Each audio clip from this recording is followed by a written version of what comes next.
2024 সালের জুলাই অগস্টের যে সহিংস ঘটনা ঢাকায় ঘটেছিল তার মালিকানা নিয়ে এখন সহিংস অবস্থা বিরাজমান। আন্দোলন চলছে মালিকানার দাবিতে, তুঙ্গে এই আন্দোলন। কারা সেদিন জুলাই অগস্টে সহিংস ঘটনা ঘটিয়েছিল, এর পরিকল্পনায় কারা ছিল, সেটার মালিকানা নিয়ে এখন তুঙ্গে দাবিদাররা একে অপরের বিরুদ্ধে গুরুতর অভিযোগ আনছেন, একে অপরকে অস্বীকার করছেন। ডক্টর মোহাম্মদ ইউনূস সাবেক মার্কিন প্রেসিডেন্ট বিল ক্লিনটনের গঠিত ক্লিনটন ফাউন্ডেশনের অনুষ্ঠানে তথ্য সম্প্রচার উপদেষ্টা মাহফুজ আলমকে মঞ্চে ডেকে নিয়ে পরিচয় করিয়ে দেন যে বাংলাদেশের যে ঘটনা সেটা হঠাৎ করে কিছু ঘটে নাই, এটা মেটিকুলাস ডিজাইনের মধ্য থেকে এই ঘটনা ঘটেছে, অর্থাৎ সুপরিকল্পিতভাবে এই সকল ঘটনা ঘটানো হয়েছে এবং তার মাস্টার মাইন্ড হিসাবে তিনি মাহফুজ আলমকে পরিচয় করিয়ে দেন। এই ঘটনায় নাখোশ হয়ে যান বৈষম্য বিরোধী ছাত্র আন্দোলনের নেতা সাবেক তথ্য ও সম্প্রচার উপদেষ্টা মোহাম্মদ নাহিদ ইসলাম। তিনি একটা টেলিভিশন চ্যানেল ইন্টারভিউ দিয়ে বলেন যে এটা সঠিক নয়, তিনি খুশি হতে পারেন নাই এই ঘটনায়। এদিকে জামাত ইসলামী এই ঘটনার সবকিছুই করেছে পর্দার আড়ালে থেকে তাদের লোক দিয়ে, কিন্তু তাদের নামটা ব্যবহার করতে দেয়নি এই কারণে যে তাদের নাম ব্যবহার করা হলে আন্দোলন বেগবান হবে না, নানা রকম আপত্তির সৃষ্টি হবে। সে কারণে ছাত্র শিবির এবং জামাত ইসলামের নাম ব্যবহার করা না হলেও তারাই সবকিছু করেছে। এটা জামাতের একজন নায়েবে আমির বাংলাদেশের একাধিক গণমাধ্যমের সঙ্গে ইন্টারভিউতে কথা বলেছেন। এবং জামাত ইসলামীর বড় একটি সমাবেশ সোহরাওয়ার্দী উদ্যানে, সেক্ষেত্রে জামাতের আমির ডাক্তার শফিকুর রহমানকে এই জুলাই অগস্ট এর ঘটনাকে তার সৃষ্ট, তাকেই মাস্টার মাইন্ড হিসাবে পরিচয় করিয়ে দিলেও তিনি সেটা অস্বীকার করেননি। অন্যদিকে বিএনপি নেতা খায়রুল কবির খোকন তিনি খুব জোরালোভাবে বলেছেন এই আন্দোলনের মাস্টার মাইন্ড বিএনপির ভারপ্রাপ্ত চেয়ারম্যান তারেক রহমান, তারই পরিকল্পনায়, তার নির্দেশনায় সবকিছু হয়েছে। উদাহরণ হিসাবে তিনি বলেছেন বিভিন্ন কার্যক্রমে নাহিদ, সার্জিস, হাসনাত এদের সবাইকে পরামর্শ তিনি দিয়েছেন, তিনি যেভাবে যা বলেছেন সেভাবেই সবকিছু হয়েছে। অন্যদিকে গণ অধিকার পরিষদের সাধারণ সম্পাদক রাশেদ খুব পরিষ্কারভাবে বলেছেন 2018 সালের যে আন্দোলন ছিল কোটা বিরোধী আন্দোলন, সে আন্দোলনের তৈরি হয়েছিল তাদের দ্বারা, তৎকালীন ছাত্রদের সংগঠিত একটা ফোরামের দ্বারা, যেটা গণ অধিকার পরিষদ এবং তাদের ছাত্র সংগঠন। এবারের আন্দোলনেও তারাই মুখ্য ভূমিকায় ছিলেন এবং তাদের একসময় যারা ছাত্র সংগঠনের কর্মী ছিলেন তারা এবার ভূমিকা রাখলেও মূল পরিকল্পনা নুরুল হক নুরু এবং তার টিম করেছে। ফলে যদি আন্দোলনের মাস্টার মাইন্ডই বলতে হয় তাহলে গণ অধিকার পরিষদের অনেকেরই বক্তব্য এটা এর কৃতিত্ব তাদেরকে দিতে হবে। অন্যদিকে আবার ইনকলাব মঞ্চের এক নেতা তিনি খুব জোরালো ভাষায় বলছেন যে এই আন্দোলনের মালিকানা তাদের, আর যদি কৃতিত্ব দিতে হয় সেটা আল্লাহ রব্বুল আলামিনকে দিতে হবে, মাঝখানে অন্য কেউ নেই। এর বাইরে গিয়ে একাধিক নেতা যারা বৈষম্য বিরোধী ছাত্র আন্দোলনের ব্যানারে কাজ করেছেন তারা বলেছেন যে মূল নেতা আমরা এভাবে করেছি। ঢাকা বিশ্ববিদ্যালয় শাখা ছাত্র শিবিরের সাধারণ সম্পাদক সাদিক কায়েমকে একটি মহল বলছেন সমস্ত কিছু তিনিই করেছেন, তার পরিকল্পনা হয়েছে। যেহেতু জামাত এবং ছাত্র শিবির নিয়ে কারো রিজার্ভেশন আছে, এই জন্য তারা নাম ব্যবহার না করলেও সবকিছু তাদের নেতৃত্ব হয়েছে। অতএব মাস্টার মাইন্ড যদি ফিল্ডের কাউকে বলতে হয় সেটা সাদিক কায়েম এবং ছাত্র শিবিরকে বলতে হবে। এই পরিস্থিতিতে শুধু মালিকানার দাবি সীমাবদ্ধ থাকেনি। শাহবাগে জুলাই যোদ্ধা নামে ব্লকেট করতে গিয়েছেন একটি গ্রুপ। সেখানে পুলিশ বাধা দিলে তাদের নেতা বললেন, প্রধান উপদেষ্টার বিশেষ সহকারী আমাদের বলছেন জুলাই সনদ এখানে বসে আলোচনায় হবে না যমুনায়, তোমরা শাহবাগ ব্লক করো, আপনি প্রয়োজনে খোঁজ নিয়ে দেখেন। পুলিশ অফিসারকে দ্ব্যর্থহীনভাবে তিনি বলছেন যে প্রধান উপদেষ্টার বিশেষ সহকারীর নির্দেশেই আমরা এখানে ব্লকেট করছি, কারণ জুলাই চার্টার দরকার, এখানে ব্লকেট না করলে হবে না। একদিন পরে দেখা গেল আর এক গ্রুপ এসে বলছে যে এখানে যারা ব্লক করে আছে এরা জুলাই যোদ্ধা না, জুলাই যোদ্ধা আমরা, ওরা প্রকৃত যোদ্ধা না। এখনই কে প্রকৃত যোদ্ধা কে প্রকৃত যোদ্ধা না এই দাবি নিয়ে সেখানে আবার তুমুল লড়াই। সেখানে যে তুমুল লড়াই হচ্ছে, বেপরোয়াভাবে একে অপরকে মারধর করছে। এক পক্ষ বলছে তোরা ভুয়া, আর এক পক্ষ বলছে তোরা ভুয়া। পুলিশ এসে মারধর করছে দুই পক্ষকে যে তোরা সবাই ভুয়া। জমে উঠেছে জুলাই যোদ্ধাদের দাবি মালিকানার এই আন্দোলন। আমরা সামাজিক যোগাযোগ মাধ্যমে দেখলাম রাজু ভাস্কর্যের নিচে এক গ্রুপ একত্রিত হয়ে বলছে জুলাই আন্দোলনকে ব্যবহার করে যারা এনসিপি তৈরি করেছে তারা এর সঙ্গে কেউ না। কথা ছিল না যে তারা রাজনৈতিক কোনো সংগঠন তৈরি করবে। বৈষম্য বিরোধী ছাত্র আন্দোলনের ব্যানার হলে আমরা সবাই একত্রিত হয়েছিলাম। তারা তাদের হাতের বিভিন্ন কার্ড তুলে ধরে দেখালো যে তারা জুলাই যোদ্ধা, তাদের মেডিকেল কার্ড আছে। তারা সার্জিস, হাসনাত, আসিফ মাহমুদ, সজীব ভুইয়া, মাহফুজ আলম সহ সবাইকে তীব্রভাবে দোষারোপ করে তাদেরকে অকথ্য ভাষায় গালিগালাজ করে বলছে জুলাইয়ের মালিকানা নিয়ে তারা জুলাই ব্যবসা শুরু করেছে। আবার ইনকলাব মঞ্চের আর এক নেতা তিনি বললেন আমি তো কোনো প্রোটোকল নেই না, যারা বড় বড় গাড়ি নিয়ে প্রোটোকল নিয়ে মুভ করছে তাদের বিরুদ্ধে আমরা রুখে দাঁড়াবো। তারা এটাকে ব্যবসা হিসেবে নিয়েছেন, জুলাই আন্দোলনকে তারা ব্যবসা হিসাবে নিয়েছেন। আবার বৈষম্য বিরোধী ছাত্র আন্দোলনের নেত্রী, এক সময়ের মুখপাত্র উমামা ফাতেমা, তিনি বলছেন যে বৈষম্য বিরোধী ছাত্র আন্দোলনকে মানি মেকিং মেশিনে পরিণত করা হয়েছে, ডিসি পদায়নে ব্যবহার করা হচ্ছে, তদবিরে ব্যবহার করা হচ্ছে, কোটি কোটি টাকা লোপাটে ব্যবহার করা হচ্ছে। তিনি আরো অভিযোগ করলেন এ সকল পরিকল্পনায় মন্ত্রীপাড়ায় যারা জড়িত তাদের পরামর্শ রয়েছে, তাদের নিয়ন্ত্রণই রয়েছে যারা চাঁদাবাজি করছে বিভিন্ন রকমভাবে। সব মিলে জুলাই আগস্টের ঘটনার এখন মালিকানার দাবিদার অসংখ্য মানুষ। অন্যদিকে সরকার গঠনের প্রক্রিয়া নিয়ে নাহিদ ইসলাম যে কথা বলছেন, নাহিদ ইসলামের কথার সঙ্গে মির্জা ফখরুল ইসলাম আলমগীর একমত নন। বিএনপিকে প্রস্তাব দেওয়া হয়েছিল জাতীয় ঐক্যমতের সরকার আসার জন্য।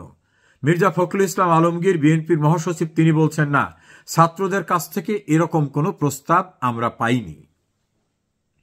আবার সেনা প্রধানকে যুক্ত করে যে কথা বলা হচ্ছে সেনাবাহিনীর পক্ষ থেকে সেটার সঙ্গে তারা একমত হচ্ছেন না।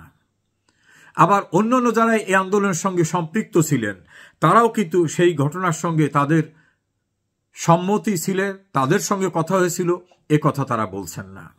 সব মিলে ওই সময় সরকার গঠন প্রক্রিয়ায় বিএনপি সেনাবাহিনীকে যেভাবে সম্পৃক্ত বলে উল্লেখ করছে নাহিদ ইসলাম, তার সঙ্গে সেনাবাহিনী বা বিএনপি একমত পোষণ করছেন না। ফলে এই জুলাই আগস্ট আন্দোলনের মালিকানার দ্বন্দ্বই এখন তুঙ্গে তারা। আর যারা এই ঘটনার সঙ্গে সম্পৃক্ত নন, পর্যবেক্ষক, বিশ্লেষক, তারা বলছেন যে এটা কোনো আন্দোলন ছিল না, এটা ছিল দীর্ঘদিনের সুপরিকল্পিত একটি ষড়যন্ত্র, একটি গণতান্ত্রিক সরকারকে উচ্ছেদের জন্য। তার সমর্থনে তারা বলছেন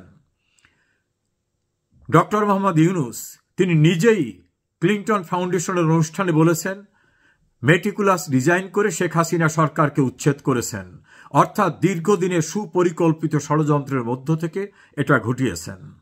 তিনি যাদেরকে এই ঘটনার সঙ্গে নেতৃত্ব দানকারী হিসেবে উল্লেখ করলেন তাদের অনেকে ইন্টারভিউ দিয়ে বলছেন আমরা একটা মেসে থাকতাম, আমাদের দীর্ঘ পরিকল্পনা ছিল, 15-16 বছরের পরিকল্পনা করে আমরা শেখ হাসিনাকে উচ্ছেদের জন্য যা করার সেটা আমরা করেছি।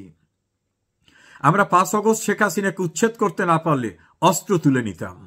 তাদের কেউ কেউ প্রকাশ্যে বলছেন আমরা টিভি ভবনে আগুন দিয়েছি, কেউ কেউ বলছেন আমরা পুলিশ হত্যা করেছি, কেউ কেউ বলছেন মেট্রো রেলে আমরা পদ্মা সেতুতে আগুন দিয়েছি, হামলা করেছি। আমাদের টার্গেট ছিল এইভাবে অস্থিতিশীলতা সৃষ্টি করতে না পারলে শেখ হাসিনা সরকারের পতন ঘটানো যাবে না। এই দীর্ঘ পরিকল্পনা একদিনে হয়নি, দীর্ঘদিনে। যদি 5 তারিখে তারা শেখ হাসিনা সরকারের পতন ঘটাতে না পারতেন, তাহলে তারা অস্ত্র তুলে ধরে সশস্ত্র যুদ্ধে যেতেন। এবং এই ঘটনার সঙ্গে কারা কিভাবে জড়িত তারও বিভিন্ন তথ্য বিভিন্নভাবে বেরিয়ে আসছে, যেটাকে বলা যেতে পারে বাংলায় যে প্রবাদটা আছে, থলের বিড়াল বেরিয়ে আসছে। বিশ্লেষকদের মতে এটা ছিল সত্যি সত্যি মেটিকুলাস ডিজাইন, অর্থাৎ একটি অপরাধমূলক দীর্ঘদিনের ষড়যন্ত্রের পরিকল্পনা। সেই পরিকল্পনা নেপথ্যে স্বাধীনতা বিরোধী জামাত ইসলাম এবং জামাত ইসলামকে সহযোগিতা করা, স্বাধীনতা যুদ্ধে পরাজিত পাকিস্তান এবং আরও একটি বড় দেশ তাদের অর্থ বিত্ত সবকিছু দিয়ে এখানে সহায়তা করেছেন। সেক্ষেত্রে অভিযোগ আনা হয় জাতিসংঘের মানবাধিকার দায়িত্বপ্রাপ্ত ব্যক্তিকে, যিনি সেনাবাহিনীকে সুকৌশলে রাষ্ট্রীয় দায়িত্ব পালন করতে বিরত রাখার জন্য ভয় দিয়েছিলেন। অর্থাৎ এই মেটিকুলাস ডিজাইনের সঙ্গে জাতিসংঘের একটা উইংও সম্পৃক্ত হয়ে পড়েছিলেন। এখন তারা নিজেরা নিজেদের ভিতর বিরোধে এমন পর্যায়ে পৌঁছেছে, সবাই থলের বিড়াল বের করে দিচ্ছে। এই থলের বিড়াল বের হয়ে যাওয়ার মধ্য থেকে প্রমাণিত হচ্ছে শেখ হাসিনা যে অভিযোগ করেছিলেন যে পরিকল্পিতভাবে একটি বড় রাষ্ট্র বাংলাদেশে তার ভিত্তি রচনা করতে চায়, বেস করতে চান, সেন্ট মার্টিনে তার একটা ঘাঁটি গাড়তে চান, আমাদের পোর্টে তাদের দখল নিতে চান, বাংলাদেশের প্রাকৃতিক সম্পদের উপর তাদের চোখ পড়েছে, বাংলাদেশের এক অংশকে নিয়ে তারা নতুন করে একটি রাষ্ট্র গঠন করতে চায় যেটা খ্রিস্টান রাষ্ট্র। তখন অনেকেই বলেছিলেন যে শেখ হাসিনা হয়তো ক্ষমতায় থাকার জন্য এসব কথা বলছে, কিন্তু শেখ হাসিনার কথা যে যথার্থ ছিল আজকে সেটা তিলে তিলে সবাই প্রমাণ পাচ্ছেন। এবং সেটা যে মুক্তিযুদ্ধের পরাজিত শক্তি, তারা যে মুক্তিযুদ্ধের পরাজয়ের প্রতিশোধ নিতে চেয়েছিলেন তা তাদের কর্মকাণ্ডে ফুটে উঠেছে। যেমন বঙ্গবন্ধু ভবনকে গুড়িয়ে দেওয়া, কারণ বঙ্গবন্ধু তো কোনো কোঠা বিরোধী আন্দোলনের কোনো পক্ষ ছিলেন না।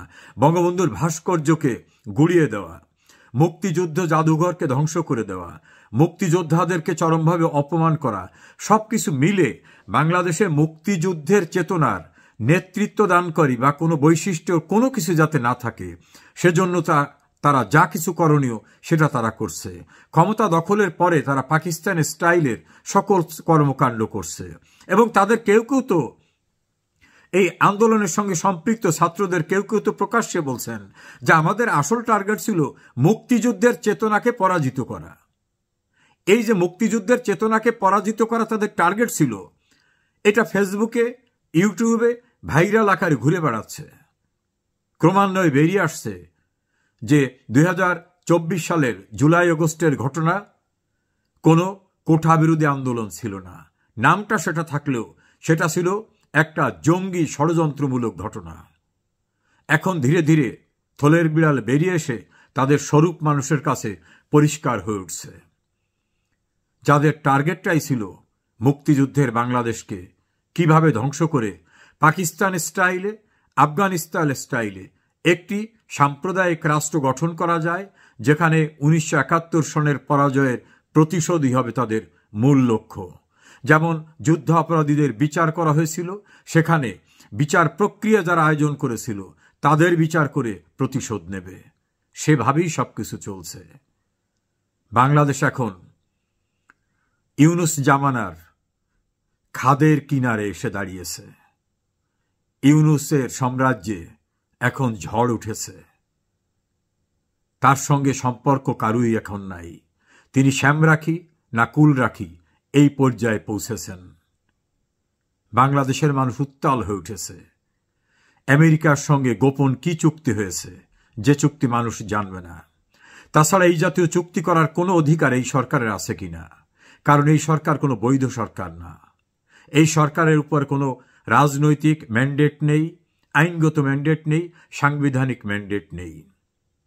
তাহলে কি শেখ হাসিনার যে অভিযোগ সেটাই বাস্তবায়ন করার জন্য তাদের পাপেট হিসাবে ডক্টর মোহাম্মদ ইউনূস এবং আমেরিকার থেকে ভাড়াটিয়া হিসাবে আনা পারিষদবর্গ সেই ঘটনাই বাস্তবায়ন করে চলেছেন? সেটাই এখন সামনে চলে আসছে। তবে এসব করে রক্ষা হয় না। 1971 সালে পাকিস্তানের সশস্ত্র সেনাবাহিনীর বিরুদ্ধে নিরস্ত্র বাঙালি যুদ্ধ করে বিজয়ী হয়েছিল।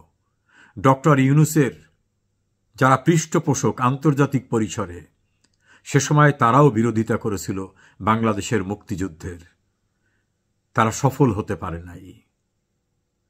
রাজনৈতিক বিশ্লেষকদের ধারণা এবারও তারা সফল হতে পারবেন না, বরং পালিয়ে যাওয়ার সুযোগও তারা পাবেন না। অনেক অন্যায় করেছেন।